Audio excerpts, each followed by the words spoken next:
জগন্নাথ বিশ্ববিদ্যালয়ের শিক্ষার্থী সংসদ আর সম্পর্ক ভিত্তি দুইটা পরিপূরক না, যে একটা দিলে আরেকটা দিতে পারবে না বা একটা এরকম কিছু না, দুইটাই চলতে হবে। যকসু নির্বাচন বিশ্ববিদ্যালয় প্রতিষ্ঠা হওয়ার পর এই 20 বছর চলছে, 20 বছর চলছে, সেই জায়গা থেকে যকসু নির্বাচনটা আমাদের জন্য গুরুত্বপূর্ণ।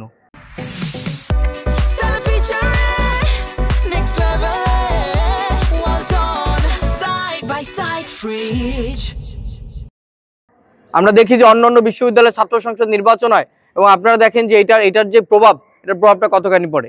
তো আমরা কোনোভাবেই আমরা চাচ্ছি না যে যকসু নির্বাচনের জন্য সম্পর্ক ভিত্তিটা আটকে যাক বা সম্পর্ক ভিত্তির জন্য যকসু নির্বাচন আটকে যাক। এরকম তো না যে প্রশাসনের একজন লোক অথবা প্রশাসনের এক ব্যক্তি কাজ করছে, সে যকসু নিয়ে কাজ করতে করতে সম্পর্ক ভিত্তি নিয়ে তার কোনো কাজ করার সময় নেই, এরকম তো কোনো কিছু না। এটা একটা সিস্টেম, এই সিস্টেম যেমনিভাবে যকসুর জন্য কাজ করবে, এই সিস্টেম তেমনিভাবে সম্পর্ক ভিত্তির জন্য কাজ করবে। এই সিস্টেম তেমনিভাবে শিক্ষার্থীদের পরীক্ষা, শিক্ষার্থীদের অন্যান্য অধিকারগুলো নিয়ে তারা সচেতন থাকবে। সুতরাং আমরা মনে করছি না এটা আরেকটার সাথে সাংঘর্ষিক।